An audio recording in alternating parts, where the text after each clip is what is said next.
London's climate policy should and is already starting in Beijing. Every tonne of carbon counts, and we need an awful lot of them between now and 2020. Most estimates suggest something in the order of 15 to 20 gigawatts mitigated globally between now and 2020 if we want a sort of a 50% chance to stay somewhere below the 2 degrees before we all begin to fry. But the UK is a very small place. Total emissions right now is around half a gigatonne, rising about 4% over the last year. If we even manage to mitigate, say, 20% between now and 2020, that means that we're contributing less than 1% to the overall amount that needs to be mitigated globally. One's got to put the little UK into perspective. Tonnes do count, and where are they going to come from? Actually, a lot of the tonnes that the UK is going to mitigate are going to come because of actions in China. We could try outsourcing our cuts just as we have outsourced our emissions. In other words, through the time-honoured process of the sale of absolutions, otherwise known as offsetting, where we pay another country to cut our emissions on our behalf because we don't want to do it because it's too expensive at home.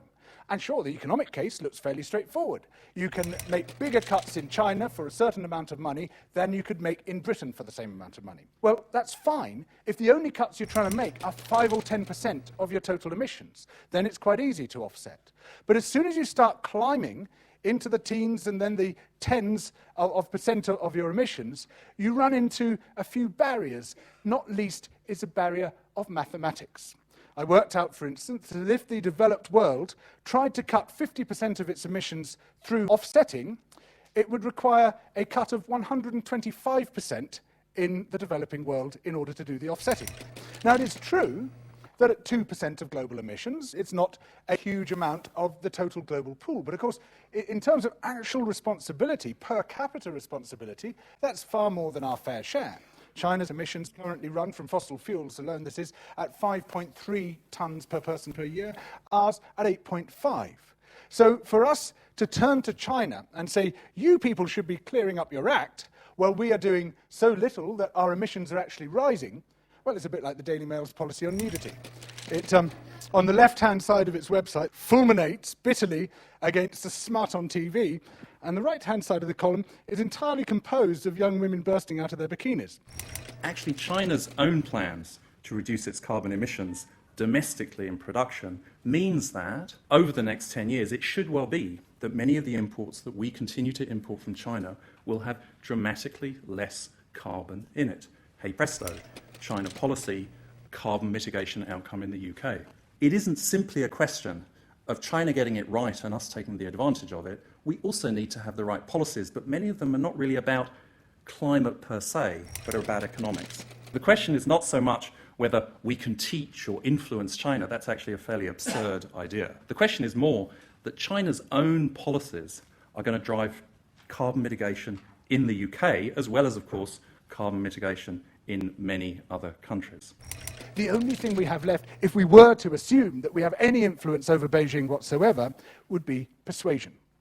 And there are two kinds of persuasion. There's hypocritical persuasion, of the kind that this government's quite good at practicing, that responsibility thing again, which is to say, do as we say but not as we do.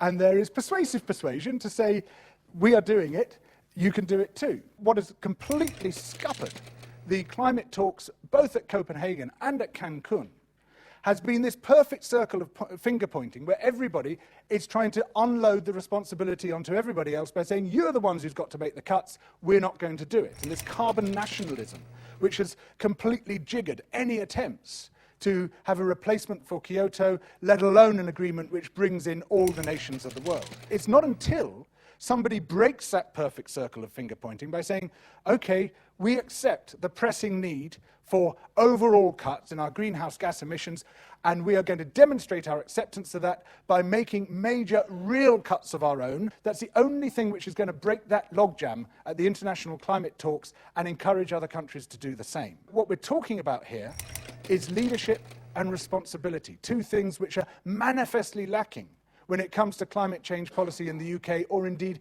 in most of the developing world.